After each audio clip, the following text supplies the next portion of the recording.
Let's say today your kid comes to you and says, "Hey Dad, I heard something," or "Mom, I heard something called Karma Yoga in class. Can you tell me what it is?" In one sentence or two sentences, what would you say? See, what is mark of knowing? The mark of knowing is the ability to tell in your own words without using any jargons. Very simple summary, a gist of what it is. Right? So, Karma Yoga, what is the gist of Karma Yoga in one or two sentences?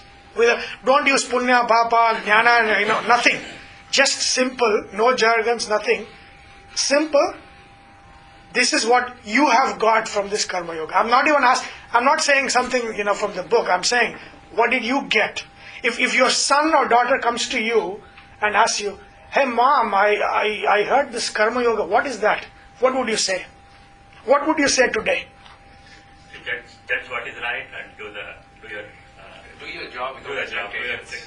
Do your job without expectations, okay? And that's what is right, and do the right thing. Do the right thing, okay. Mine is, it's not just what you do, what you think is what you want. Okay. What kind of karma you want. No karma, no. Focus on the process, because that's what you can control. Yes, focus on the process, yeah. And then I was going to say, focus on the actions you're going to take. Right. That's focus on outcomes. Yeah. Rather than focus on the outcomes, yeah. That is so the gist of Karma Yoga, right, is, see, what is the power we have? What is the one power we have? One power. What is that one power we have? Action. That's it. You don't have any other thing, right? We have one power, and that is to act. We don't have any other thing. What is the first part of it was jnana and karma, right? The whole of the Karma Yoga started with Arjuna's question of jayasi chet karmanaste mata buddhi tat kim karmani gore mam niyojasi keshava. That means, if you think knowledge is that important and that critical, why are you making me go to war and go work, and not just work, go to war, which is, ghora karma. So that is where it started, knowledge and actions. So, that means, what Krishna has said in all these verses is basically this one thing. Hey, there is only one power that you have, and that is the power to act. You have nothing else. Man has nothing else but just the power to act. What is knowledge then? So what is the relative position of knowledge with respect to karma? Right? Knowledge is like GPS.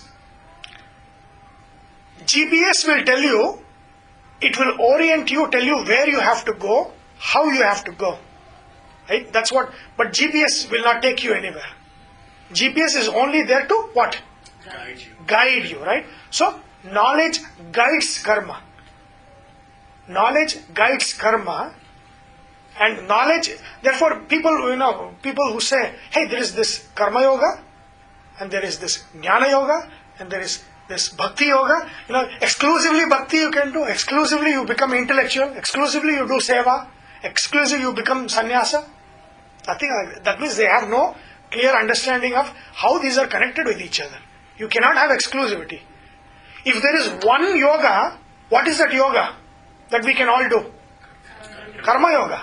There is no Jnana Yoga, there is no Bhakti Yoga, there is no nothing yoga. Right? Because why? Because karma is the basis for everything else. If there is no karma, there is no jnana. Right?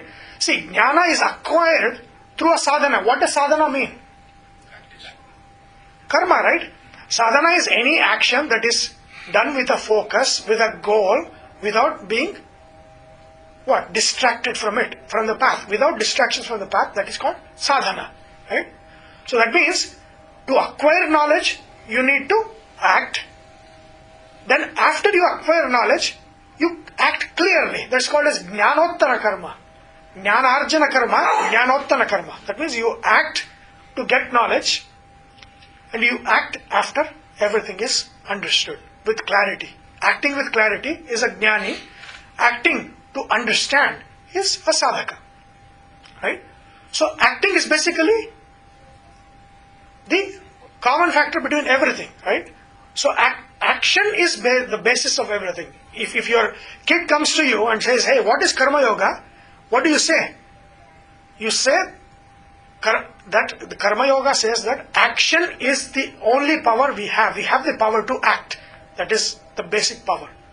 That is what needs to be used to gain clarity, to gain other things, is action. That is what Karma Yoga is. Without going into philosophy and all of those things, if it is just simple heuristic, because see, we have spent hours, right, to discuss all this. It will all be in your subconsciousness, or it's already gone, right? But you will only remember those heuristics, right? That this is what you need to remember. Hey, third chapter, what is it?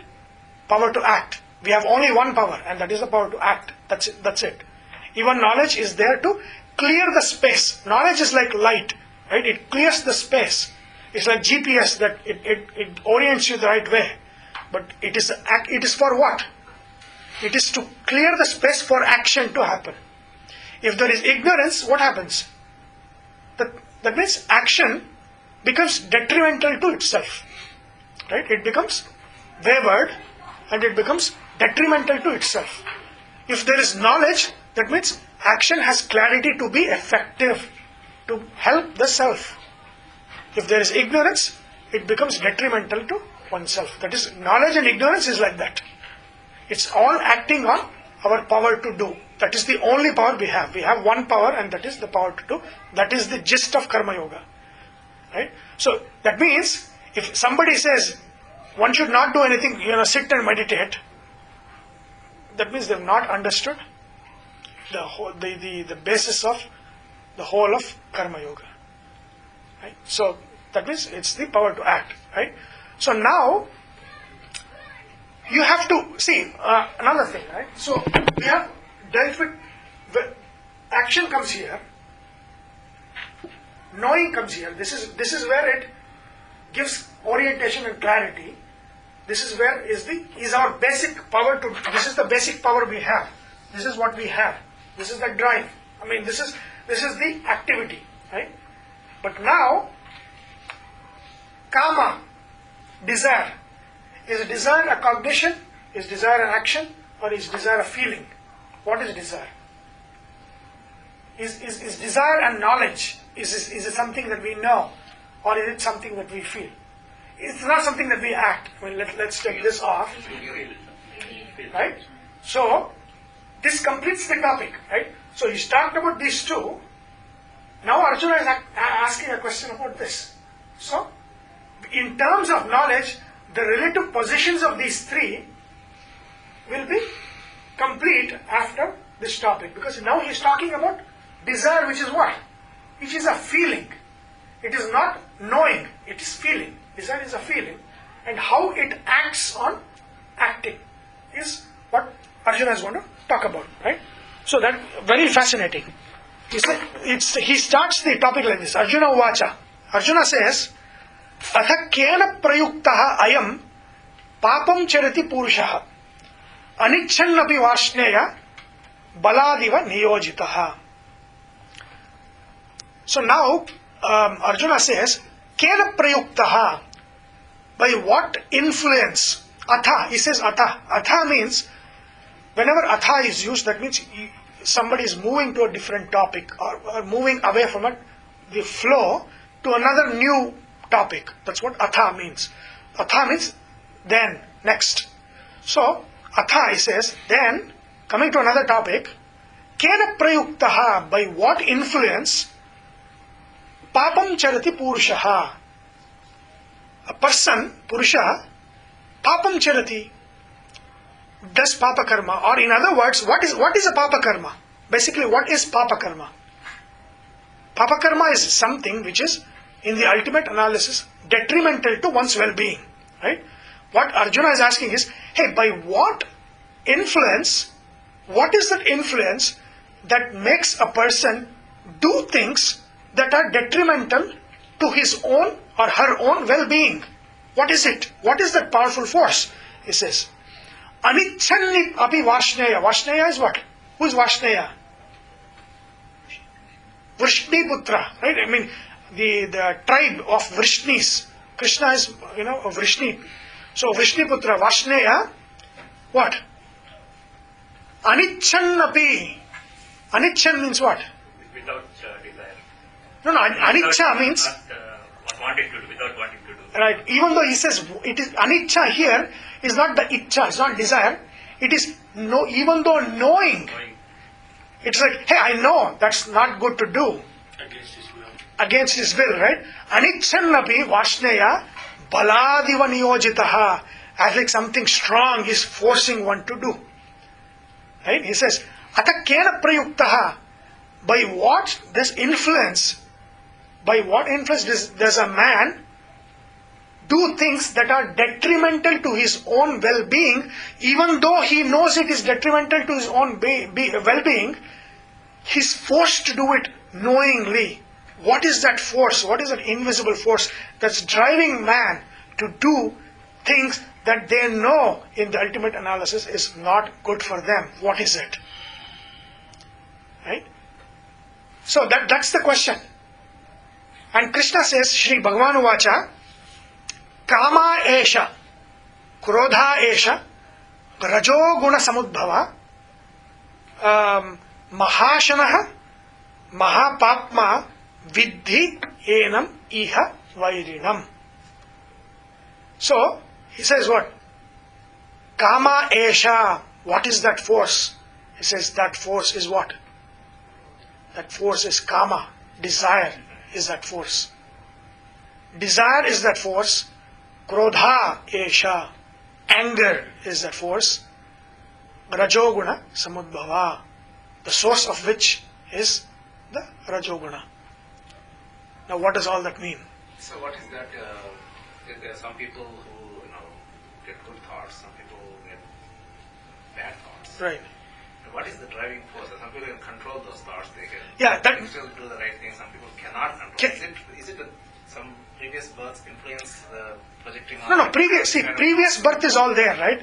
But what is driving us is what we have now, which is all influenced by our past.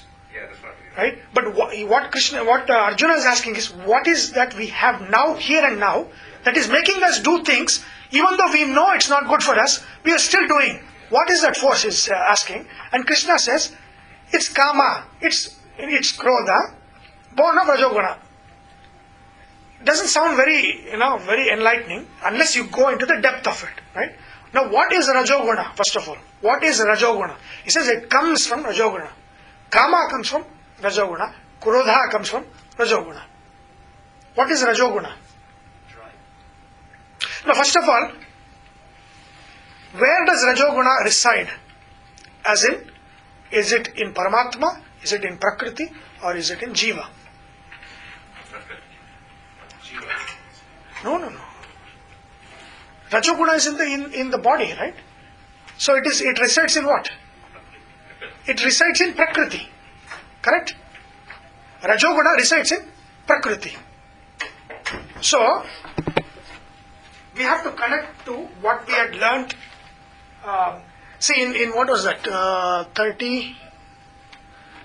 Look at Shloka 37. When we had done illusion of control, Prakrutehe kriyamanani karmani gunaihi karmani sarvashaha ahankara vimudatma kartaham iti manyate. We had talked about the source of action is Ishvara ultimately, right? Paramatma. Then Prakriti, we said 99% of our actions are Prakriti. And 1% is in our control, which is Purushakara. We were saying Purushakara is one, right? So, first of all, what does it mean when we say Rajoguna? Desire comes from Rajoguna. So, desire is what? So, let's look at, let's put the first thing here. So, I said knowledge, and this is action, right? So, knowledge is what? This is guiding action. Knowledge is that which guides action. Desire is that which drives action. Right? So desire is that which drives action. So desire is here, knowledge is here. Knowledge guides, desire drives. Right? And basically, action is the power that we have. Now, within here, so when we say Prakriti, so in our actions, and we said 1% of it is us, aware, our desires, and 99% of it is Prakriti doing. Right? So, when he says Rajoguna Samudbhava, where does the Rajas reside, here or here? Where does Rajas reside? Yeah. Rajas is here, is in Prakriti, right? Rajas is Prakriti. So, whenever the Shastras say Rajoguna, it means it is the physical or the psychological need that arises from the body. That is Rajoguna. Rajoguna is what? Rajoguna is inadequacy. That which always needs some kind of an intervention, right, to keep it in motion. Hunger. Is hunger a desire or not? Right? So, if you put desire here, when you say it comes from Rajoguna, it means it is a physical need. Because it arises from the body, right? From the working of the body. It is a psychological need. It is a need, right? Desire is a need. What is a physical need? Hunger is a physical need. Thirst is a physical need, right? So all the needs that arises out of Prakriti, and then the need to be recognized, the need to feel powerful, the need to be loved, the need, all psychological, psychophysical, all of these needs, they are all nothing but this different form of desires. Some are very intense. Whatever comes from body is very intense. Whatever is in the mind is less intense. But they are all desires. They are all different forms of desires. Right? So desire takes all these forms. Hunger is a desire. Thirst is a desire. But when you drink water, is that all it is? Desire is a need, right? It's different between desires. No. It's a karma is English maybe. Because it's essential for survival. Correct. Right. But in Samskrita, it is the only word for everything. Trishna is also kama. Ashana is also kama. All of these are kama. Right? So, everything is kama. Some arising from body, some arising from mind. But all of these are needs, are physical and psychological. That's what Rajoguna Samudbhava. Rajoguna means the feeling of inadequacy or incompleteness that needs to be intervened again and again and again and kept in motion. That is Rajoguna. Anywhere where you need to intervene again and again, that becomes Rajoguna. Right? Hunger, you eat once, is it done? No, another few hours, you still need to eat. Right? Again, another few hours, you still need to eat, drink. Constantly drink. All of these are constantly needed. But it does get satisfied only for some time. Then the need still arises. But all these are what? Rajoguna Samudbhava means these arise naturally. This is the Prakriti's way of keeping things working. Right? That's what Rajoguna. So Rajoguna is not something, something outlandish or something, invisible.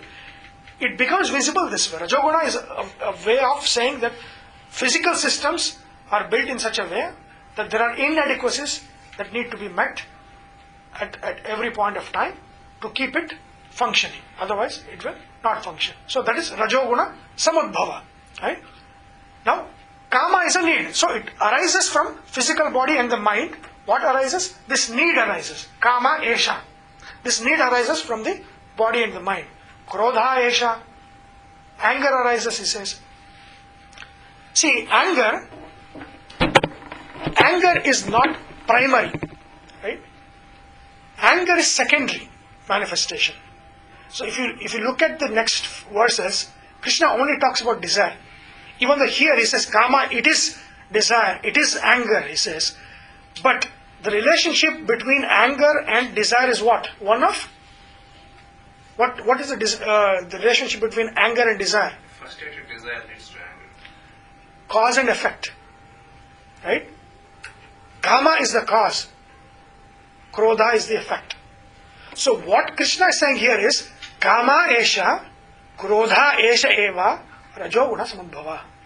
That means it is desire which arises from the source, which is Rajoguna, the inadequacy.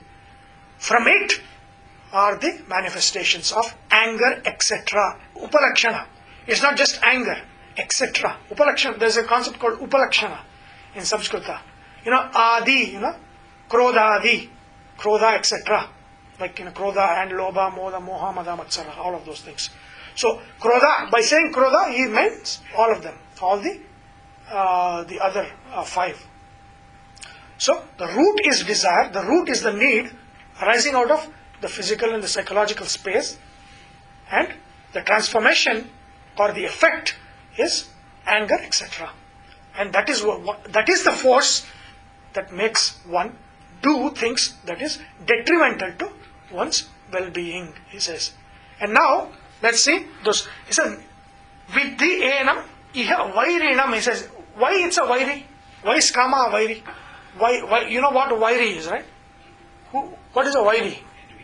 Enemy, right? Ripu, vairi. Why is kama a vairi? What does a vairi do? Who is your enemy? One who is against your well-being, right? One who is opposed to your well-being. And people who came to the Jyotisha class, where does the vairi live? Which house? No, which house? 6th house. 6th house is always opposed to the first house, right? So that is opposition. 6th house, anything that is sitting in 6th house affects the first house, in a bad way. So that's why it is a vairi, right? Kama is a vairi, right? So it is detrimental, he says. So he is a vairi because what? Because it is detrimental to your well-being. He doesn't want you to do good. He wants you to suffer. That's what this kama is. Right? Now let's look at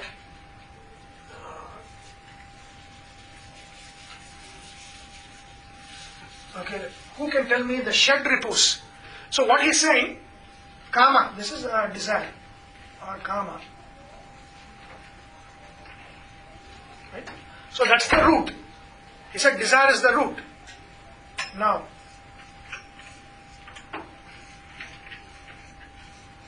okay. Next. He's already said krodha, anger.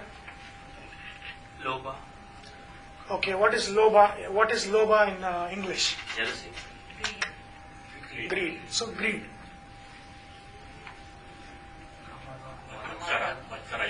Ego or Envy, right? So envy, let's put envy there.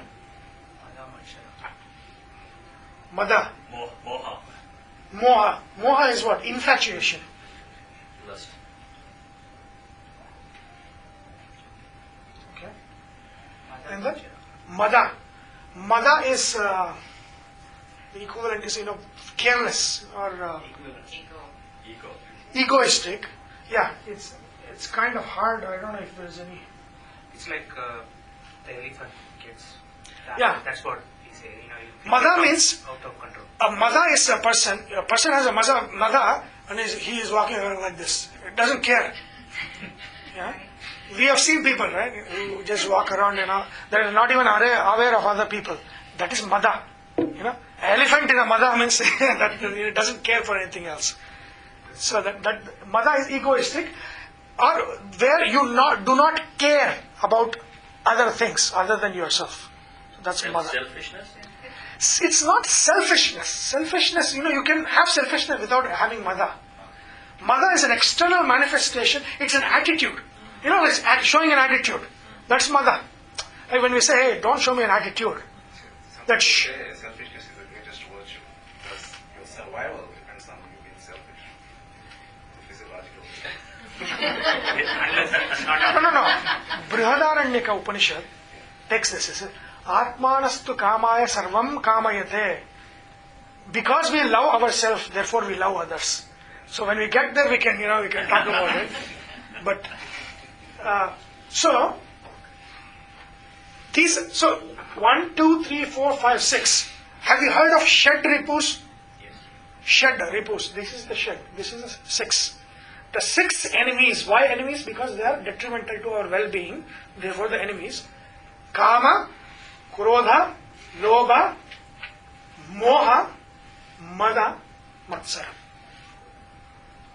Okay? Kama is desire. Krodha, anger. Lobha, greed. Mada, infatuation. Moha, infatuation. Mada, attitude, egoism. And Matsara, envy. Now, what Krishna is saying here is Kama Esha, Krodha Esha Eva. So the effect of desire is this is the cause, this is the effect. And together they come from Rajoguna and they are detrimental to us. That's what he's saying. Now, you need to tell me how this happens. Anger. Without desire there is no anger, correct? So that means that if there is a need and that need is not being met, we get angry. So you are hungry, nobody is bringing you food. Or you are thirsty, nobody is giving you water. What happens next? Anger, right? So we know this connection. Causal connection is there. Desire leads to anger. Okay. Then greed. How is Kama and Lobha, how is that related? What is Lobha? I know greed, but what exactly is greed? I want everything. I want something that others don't have. I want more of what I have. That is what it is. More. So, the need arises and it needs to be satiated. But if that sense of satisfaction is misplaced, what happens? You want more and more and more, and there is no feeling. Naturally, the body has to say, "Hey, okay, I'm done." That I'm done. His signal is gone. Means that's I need more and more. So this is more and more and more. What is the driving force for this more and more and more? Kama, right? This is consumption. This is basically consumption, right? This is consumerism, consumption. Greed is good. Who said that? So that's what this is. Lobha, labha. Labha, lobha here. Yeah, for capitalism, greed is essential. Driving force. Stock market. It is driving force until a certain point. Then it's going to be destroying force. Right? That's why this is destructive. So, greed. Kama and lobha, you know how it's connected. How is kama, and let's go in that order. Kama, krodha, lobha, moha, infatuation. How is greed, desire and infatuation related? Okay, what is moha? Give me an example of a moha. Yeah, infatuation, attraction, OCD, all of these things are moha. Being in moha means that. What is an example of being in moha? I did so much for kids and they are not looking up to me now. That is not a moha. That's not That is not moha. we do for the moha to raise children. No. See, moha means misplaced. Like Dhritarashtra had moha for Duryodhana. That means he overlooked everything wrong that he did. That is putra moha. Right? But looking after is not moha. Is not normal, natural. Moha is, these are all not natural. Yes, undue, if you're doing much more than what is... Correct. Too much of. Right? Everything is too much of, too little of. That's the problem, right? Excessive. So here, moha means what? A beautiful girl. Exactly, right? Lust is moha. Lust is a moha. Right? That's Mohini, right? When the turning Mohini, exactly, right? Mohini, yeah. Right? So moha is what? A boy in love or a girl in love is what? In teenager, especially in high school, is moha, right?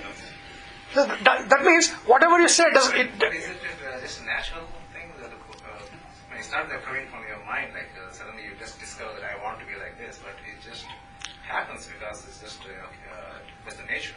It's nature, yeah, but it is destructive.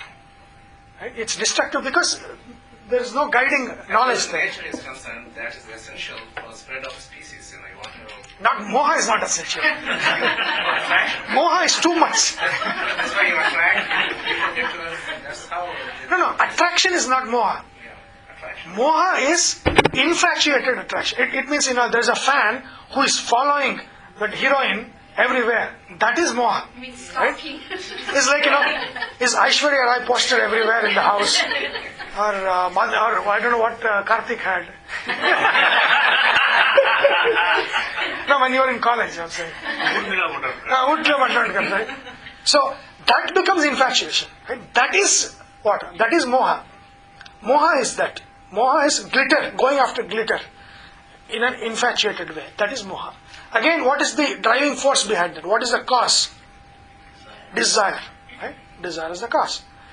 Now, moha, mada, attitude. Right? Showing attitude. You tell your kids, it's there, a teenager.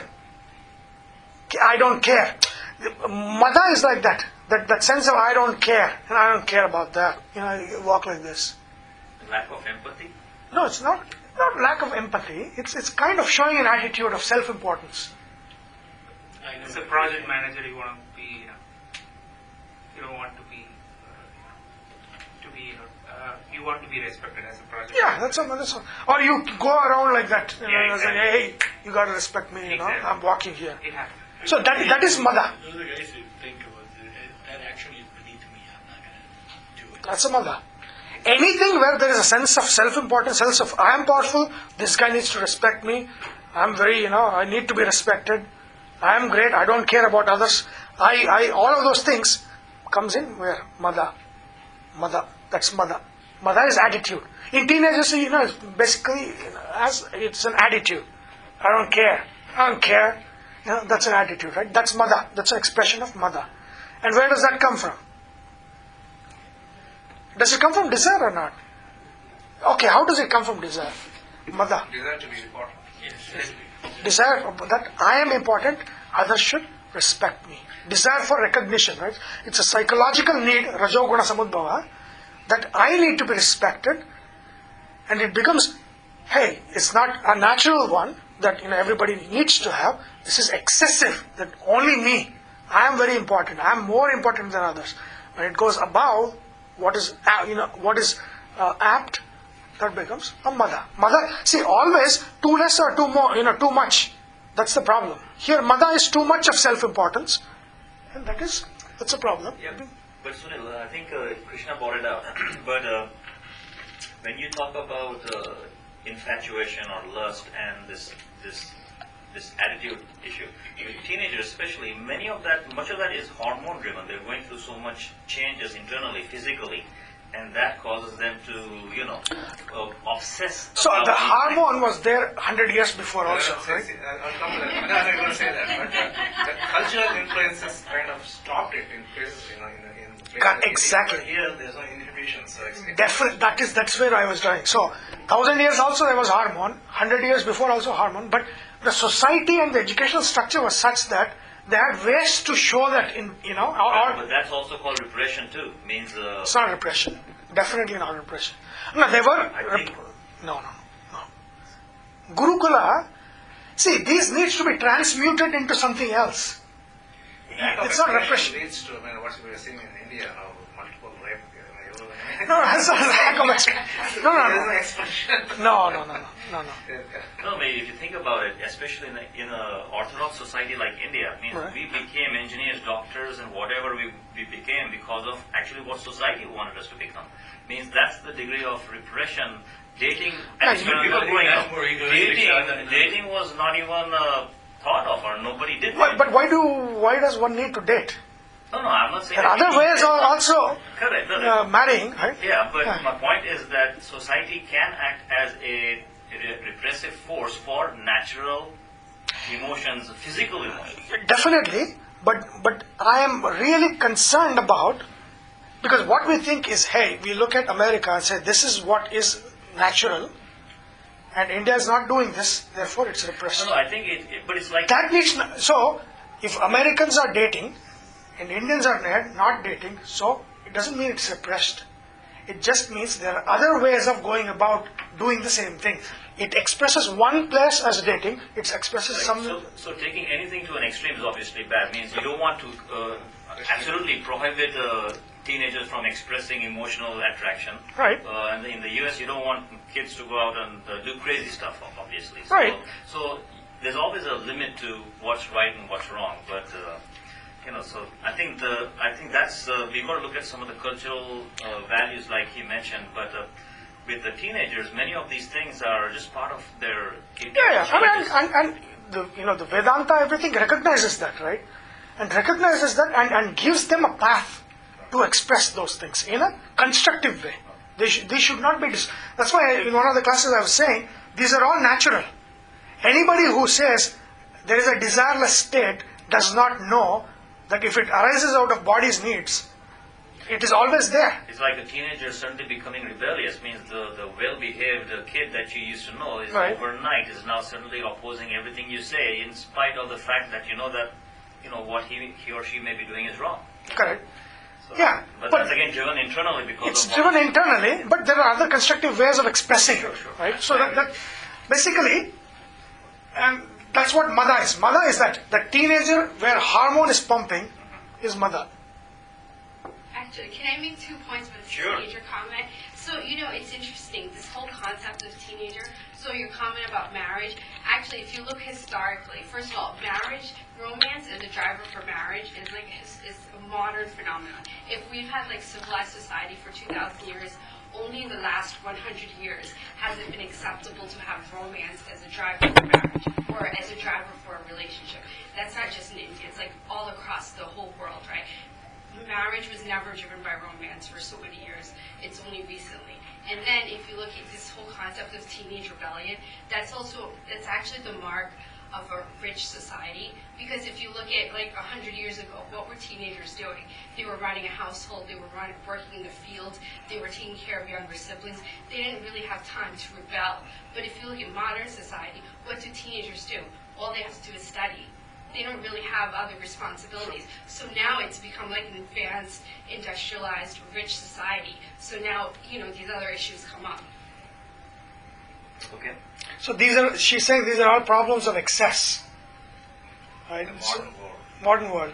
Yeah, again, like she said, romance as a driver to marriage is America or probably Western driven, right? There are, how many types of marriages are there? Do you know there are... Rakshasa. No, I don't understand why you could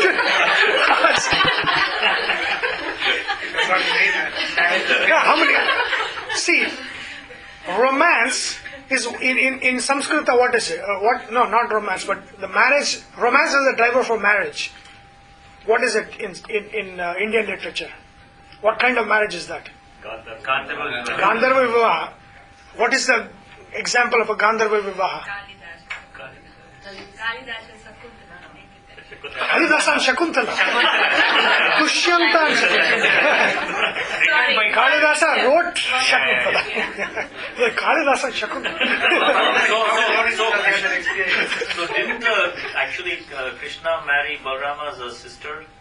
Cousin or something like that? Balrama's sister is Krishna's sister. No, Subhadra.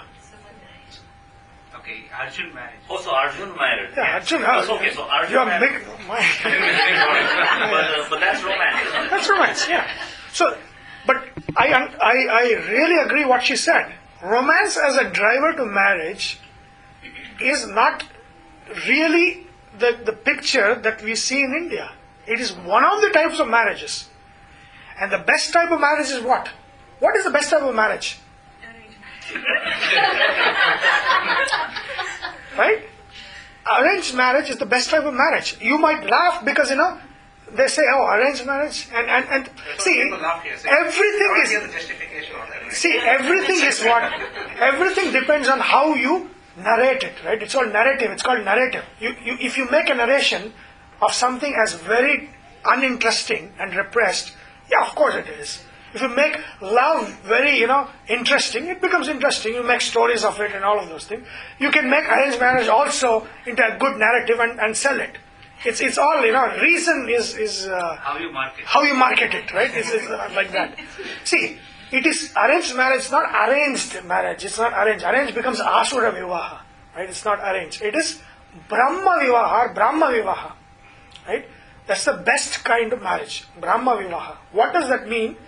That means you have the girl and the boy who are suitable for each other, age-wise, in terms of their outlooks, in terms of their futures. They take horoscopes, match the horoscopes, match the gunas. The gunas represents, are they physically compatible? Are they psychologically compatible? Are their futures looking good? Does his, flaws get cancelled by her, things? Or her flaws get cancelled by his yogas? When all of those are good, you marry those individuals. Love happens after marriage. Love does not lead to marriage. Right? Love happens after marriage in Brahma Vivaha. Now, how does Brahma Vivaha sound when I narrated it this way? Right? It's all narration. Right? So, Brahma Vivaha is called there is a Sattva, Rajas, Tamas to everything. Right? Gandharva Vivaha is Rajasic Vivaha. It is driven by desire. Brahma Vivaha is Sattvic desire, Sattvic Vivaha. So there is a Prajapatya Vivaha, right, where a girl is married off to a guy who is in a very good standing, or and then Swayamvara is also one of those kind of vivahas. Then there are Tamasa Vivahas. Tamasa Vivaha is, you need to understand Tamasa Vivaha first to understand Sattvika Vivahas. Right? Then you will also understand the categories of what is an Asura, what is a Rakshasa, and what is a Paishacha. Do you know these three terms? Pishacha? You know Pishacha, right? Ghost. Huh? No. Paishacha. What is Paishacha? Ghost. What is Asura? Demon. What is Rakshasa? Huh? Okay, so that is why it is very, very difficult to put in English names to all these categories. There are so many, right? See, Asura Vivaha. What is Asura Vivaha? That means a Vivaha which is done for money.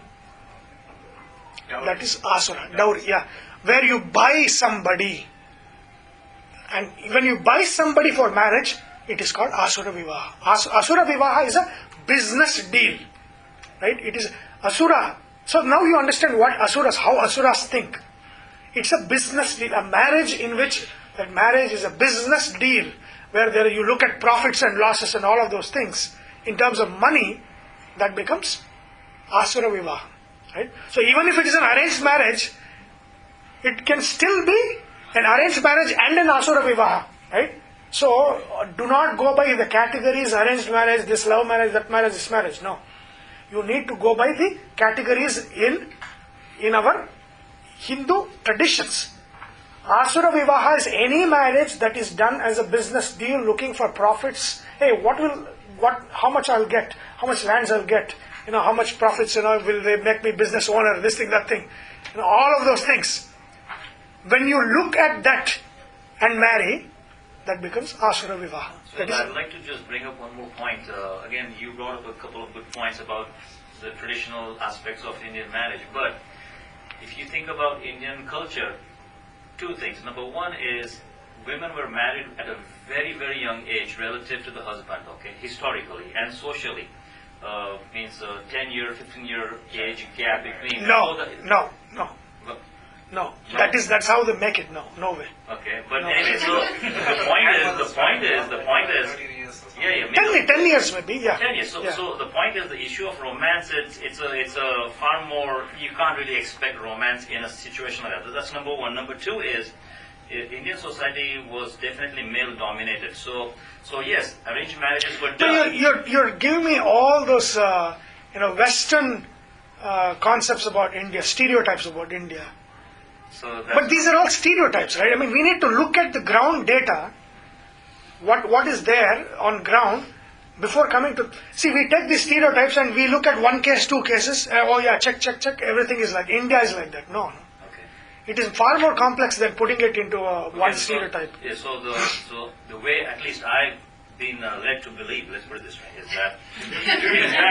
because the thing is this, that's how I've been, conditioned, if you will, is that the Indian society has been very male-dominated rather, and yes, there was arranged marriage, but the males, the elder males perhaps, in the family had a larger say in who married whom, especially from the bridegroom's point of view, or the bride's point of view. That's my 2 cents. Okay. No, but you bring up a very good. But the thing is, see, it was decided at the family level. Yeah. But if you look at Mahabharata, how did they make decisions? The 5 brothers, right? They started with who? When there was a situation, who did they start with? Yeah, mother is fine, but The oldest brother. youngest. Oldest. Because if the oldest gives the opinion, the youngest, if he says something opposite to that, it becomes disrespect, right? So they started with young, so that they can tell their own, give their own opinions, and the elder can then finally say, okay, this is what we can do, and that can be completely opposite to what the youngest one said, without being any kind of conflict and egos and all of those things coming there. So you can look at Mahabharata and look at how they were dealing with things and the methods they used. It's completely different from what the stereotypes that we see. And even like coming to Jataka, the astrological works on marriage and all of those things, it tells how much difference is good, and it always male should be elder to female. That's one of the points that you should have at least 2, 3, 4, 5 years of difference between man and woman, and a man should be elder to a woman. So these rules are It there. takes more time to mature psychologically. Otherwise, it's going to be a conflict. Or maybe never. So, but all those things were there. But what was I saying? I completely We were forgot. talking about romance. Romance, right? Okay, Asura Vivaha. Romance. Asura Vivaha. So what Asura mind is that, right? What is Rakshasa? Somebody said devil. Affection and marriage. Rakshasa Swabhava means being bombastic. People who just are very loud, aggressive. Exactly. Rakshasa Swabhava means very aggressive. What is a Rakshasa Vivaha? That is that rape and all those things are kidnapping somebody and marrying by force against somebody's will. Marrying against somebody's will. It cannot be arranged marriage. In arranged marriage, it has to be according to the will of the girl. If it is against the will of the girl, it becomes a Rakshasa Vivaha. So you cannot categorize it at all as saying, oh, the elder was saying something, the younger did not. No. Then it becomes Rakshasa Vivaha. Ravan is perfect example. Huh? Ravan is perfect. Ravan is, yeah, exactly. That was Rakshasa, right? Rakshasa Swabhava of, capturing Sita. But, so that is Rakshasa. What is the Rakshasa nature? Rakshasa nature is the nature where you are very aggressive, you are dominating, you are loud. You are not cultured, uncultured. That is Rakshasa Swabhava. That is Rakshasa marriage is that. So it is not saying one ought to do this, it's saying it is an observation of what is in society. There are these kinds of 8 kinds of marriages. And this is one of the, Rakshasa is one of the kinds of, what is Paishacha Vivaha? What is Paishacha? Somebody who's late or something. No. You're almost there. You're almost there. See, Paishacha Vivaha is going to Las Vegas, getting drunk, and getting married. That is Paishacha. That means marrying a girl who is unconscious, or who are not in a correct state of mind, inebriated state. That kind of marriages where people are taking drugs and doing crazy stuff, that becomes Paishacha. Pishacha kind of marriage. So it says one ought to not to indulge in any of these. These are not good for one's well-being. Gandharva Vivaha is in between. It's considered as a Rajasa Vivaha. These are all Tamasa Vivahas. Asura, Rakshasa, Paishacha, these are Tamasas. Brahma is the best one. Satvika Vivaha, Prajapatya. All of these are Satvika Vivahas. Okay. And then how did we come to Vivahas? Infatuation. It all started with infatuation. Right. Love leads to marriage, right? So I completely agree with what she said. Love as a driver of marriage is a very recent phenomenon in civilization. Love was one of the things that resulted in marriage in society, right? And it has become the prime spot today, but that's not And always. it's not just Indian society. Like in All the 16th societies. century, all societies had arranged marriage, right? I mean, if you read Jane Austen, Charlotte Bronte, it's all love marriage. It was rebelling against arranged marriage in the British times, right? Exactly. Ashanome, even today, they still practice that arranged marriage. Pride and prejudice, right? That's that's the story. Yeah. She's going against Yeah. arranged marriage Exactly, yeah. in her country. Yeah, but they think arranged marriage. That's arranged marriage, right? But that's not Brahma Vivaha. See, the problem arises when you take one category and equate it to another category in our in our culture and say, hey, Brahma Vivaha is arranged marriage. Hey, but arranged marriage, Brahma Vivaha means the girl has to agree. If she doesn't agree, it's against her will, it becomes Rakshasa. Okay, then all you're doing in Brahma Vivaha is you're matching the guy to the correct girl. And it can be anything and to anything, right? It needs to be appropriate. Appropriateness, marriage should be a good match. That is Brahma Vivaha. Where is it arranged? Where is all the nothing? That's a European category. Brahma Vivaha is an Indian category. No connection. No connection at all. Other than the fact that the family is involved, maybe family was involved in both places. Other than that, Brahma Vivaha, did they show horoscope in Pride and Prejudice? No. Right? So, gone. Right? So, matching I guess horoscopes. those marriages were happening without the will of the woman, right? So they're just Yeah, forced and marriage. there's so much literature. I mean, if your kids are in high school, look at the books they read. Henry James, it's all the same thing. The woman is rebelling against arranged marriage.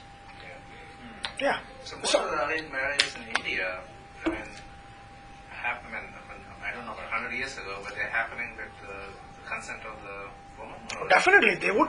Or would they just say, you're getting married? And No, even that happened. I mean, that's not. It's not to say that every marriage was. Of course, all those things happened, right? All of those things happened, but you need to look at the spirit of.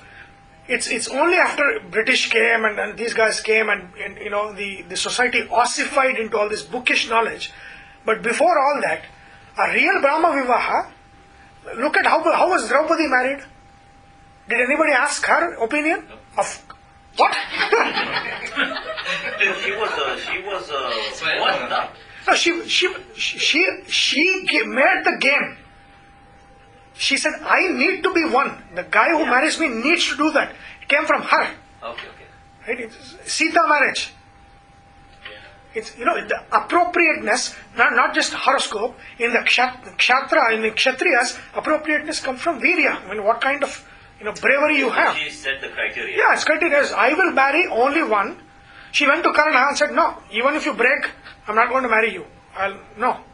Right? So, it came from the girl. she was looking for Arjuna, so that's why she put the condition. Yeah, Subhadra. It came from her, right? So all of these things, it all came from those people, right? But it was not. It is like in terms of Draupadi, it's not love marriage, but she was the one who agreed to marry, right? Without her agreement, nothing happens, right? The girl has to agree because she's the one who's getting married. So whether it's a Brahma Viva, anything other than the Rakshasa, category, Tamo categories, all of this has the girl willing to marry. Either it's a Gandharva Vivaha or Brahma Vivaha or Prajapati, any of these, and there is another category I forgot. All of these, you need to have the consent of the girl, but it need not be love. Right?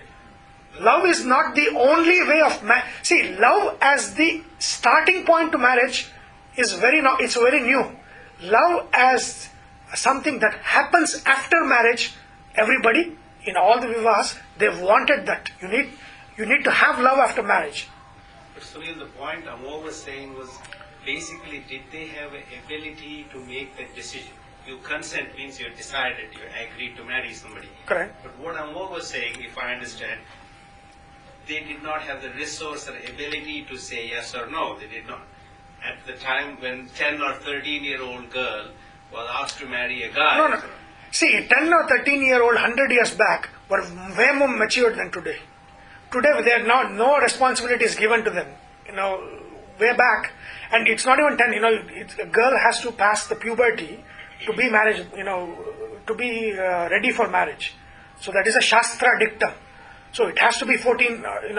More than that. But yes, it was. It was not 18. Nothing changes at 18. Correct. So Draupadi was young, but also was Arjuna. Arjuna was not 50-year-old. Arjuna was also young. And I think the resource-wise, my view is, yes, they may not have expressed it in so many words, but they knew what was happening. One or the Exactly, other. yeah. So it is a kind of a overall society. No, we need to think about a 15-year-old 100 years back was way more matured and way more responsible than a 15-year-old today. Yes. Right? So that kind of, yes, of course, Draupadi, so this is 3,000, 4,000 years back, so that means the maturity is probably 80 years old maturity today. Yes. Right? So that, she agreed, and it was her terms. And you know how strong a woman Draupadi was, right? She's, she comes from Agni, so she has the Agni Tattva in her. So she is not a person who will say, okay, whatever my father says, I do. Draupadi is not like that. So, none of these vivahas, other than tamasa vivahas, are against the consent of the girl. None of them. So only the tamasa vivahas are against, because it's business deals or force, or the girl is not even conscious about what's going on. So all these are tamasa vivahas. So that's, oh my God. So infatuation, all of those things, right? But interesting, right? That's interesting. So never say arranged marriage, because arranged marriage is like what you were saying. It's pride and prejudice. It's something different. Brahma vivaha, where love happens after marriage, is match. They say it's a good match. That is Brahma vivaha. Match.com. Hey, like you bring a very. Was that Match.com? No. Yeah, that was eHarmony. eHarmony uses the same. Matching the gunas, right? It says there are 15 points that you match. What is that? Matching the gunas in the horoscope. That is trying to imitate Brahma Vivaha in the Gandharva framework, right? Exactly what we are doing. We say we should have this, guna, 32 gunas needs to match. They are learning it after a few centuries. Yeah, of course. And putting it in a right way. Putting it in a right way and marketing. Yeah, of course. Everything has to end in marketing, right? You have to market it. So that's what is happening there. But so that's what ego is, or this is what Mada is, right? Moha, Mada. What is Matsara? And how is it related to Kama?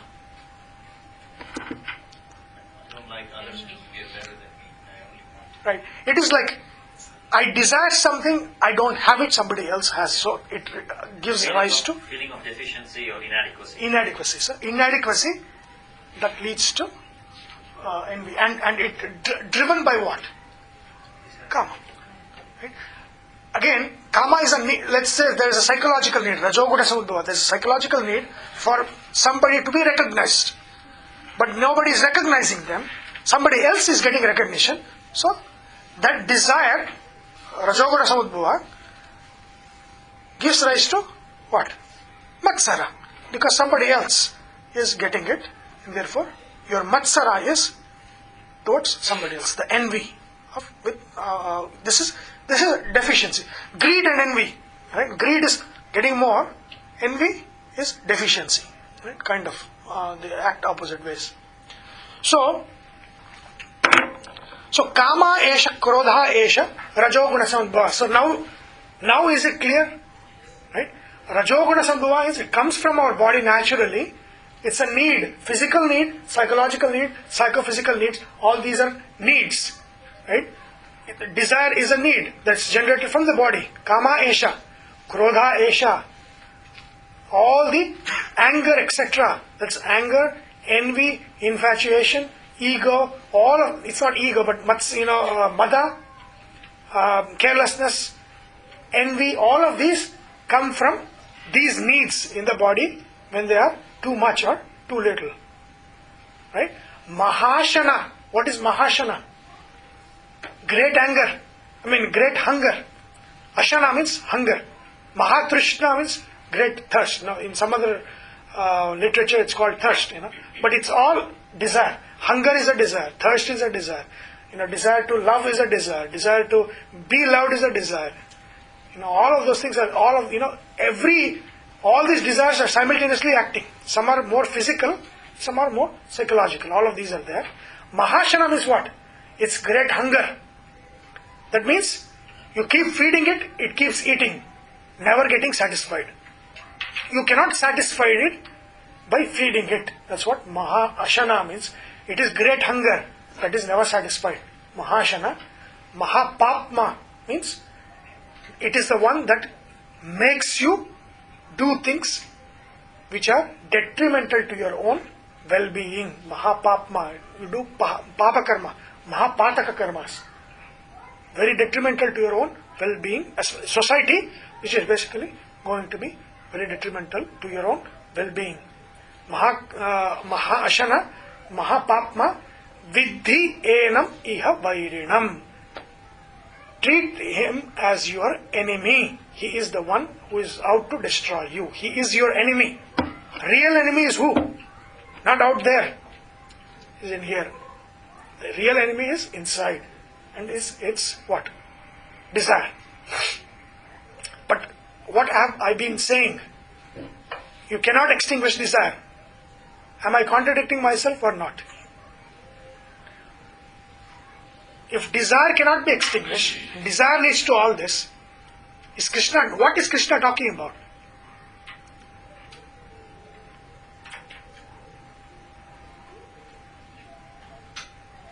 To have good desires instead of... So these are Rajasika desires. So a desire to know, desire to understand. They are also desires. Right? These desires need to be met at the appropriate level and not overdone. When they are overdone, there is a problem. They are done appropriately, it's not a problem. Right? But desire to know is a desire, good desire to have. Desire to do good to society is a desire to have. Desire to help is a good desire to have. Right? So, would you get anger if somebody blocks you from doing good to society? Good. Right? So, even good desires can lead to anger, and even anger, there are good anger and bad anger. Right? There are sattvika anger, rajasa anger, tamasa anger. So, these are all natural. See, anything which is natural and normal is bound to happen. How you transform it, how you constructively use it, makes the difference, right? You are very angry for the right reasons. Why shouldn't you be angry? Because anger is what? It gives the power to act, right?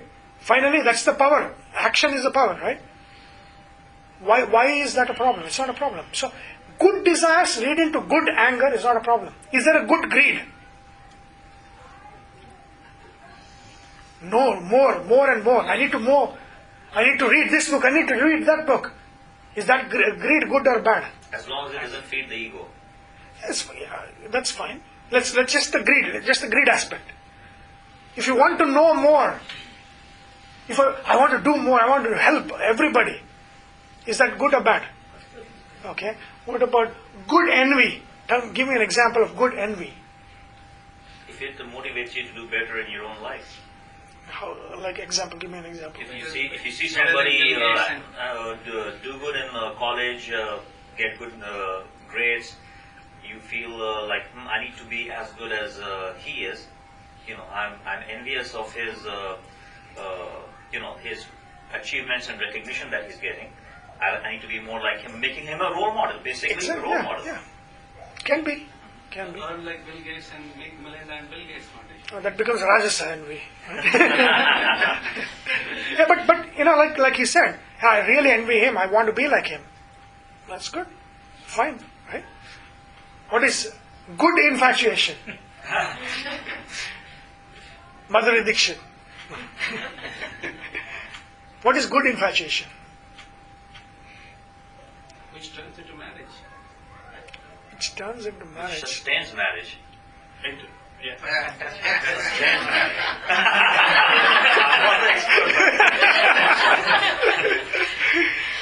I never thought about it. Yeah. Right? So, yeah. Breakage of marriage, It's a good glue, yeah, maybe, right? Good mother. Is there a good mother? With mother doing good things. Mother, okay, give me an example. If people are working only, if you come around and, as a project manager, people are working. What is you and project manager?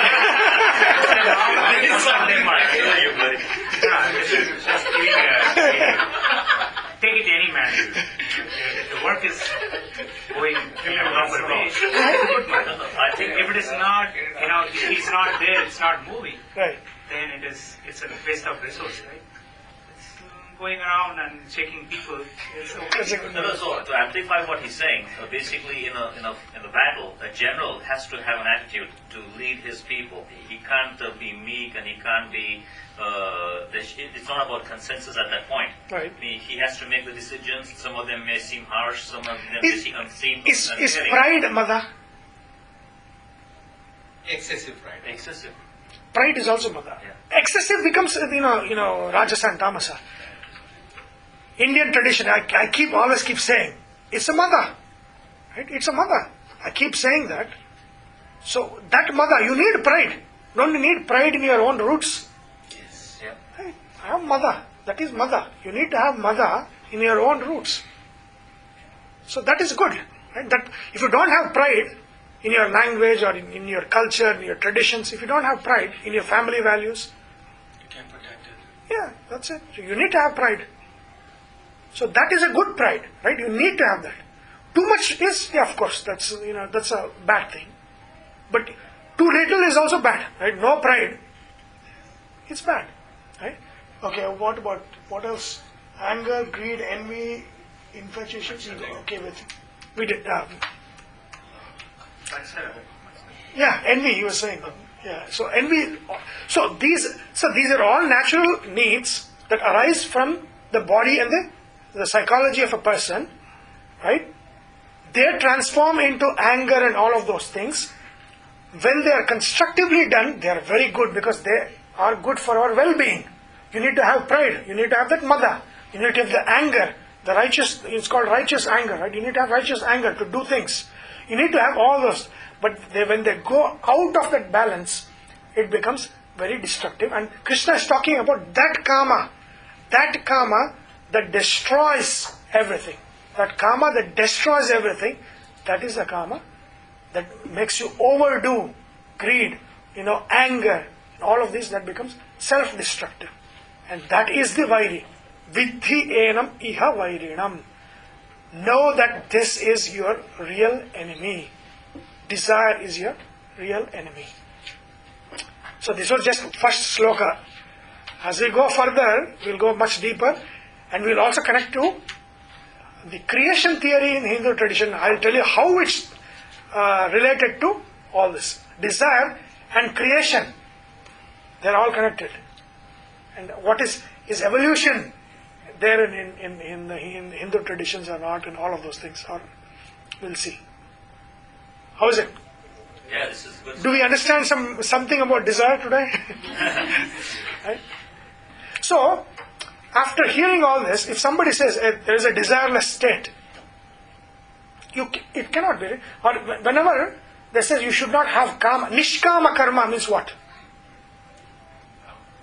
Working without expectation. No, but is there a nishkama karma as a desireless action? It cannot be, right? So when Krishna is talking about kama, he's talking about the kama that is destructive, that needs to be erased. Not the karma that is constructive. That needs to be multiplied, not erased. Right? That needs to be there. Because desire needs to be there. Or desire will be there whether you want it or not. Again, that want is also desire. So there is no way of saying that. Right? You have to say all this through wants and needs, which are all desires. Right? And all this is connected to what? Connected to the 1%. Your Purushakara. That is what this whole topic is about. Right? My desire is what? Is my Purushakara. Right? What I do. And that is what causes karma. Right? Kama is karma. This is the karma that we are talking about. This is the one that causes rebirth or, all of those things. This is the desires that we have. This is the 99% which we are not even aware of. That's fine. But the 1%, that's the desires that we have, conscious desires. That's what this whole topic is about. Okay? So we'll take the next other shlokas. There are I think 5 or 6 shlokas. But it's, we're going to do creation theory, we're going to do, puja. How do you do puja? Who do you do puja to? All of those things. We'll take all of those things as a part of studying desire. Okay, so we'll do that in the next few classes. Okay. Vasudeva Sutam Devam Kamsachanura Mardanam Devaki Paramanandam Krishnam Vande Jagat Gurum Om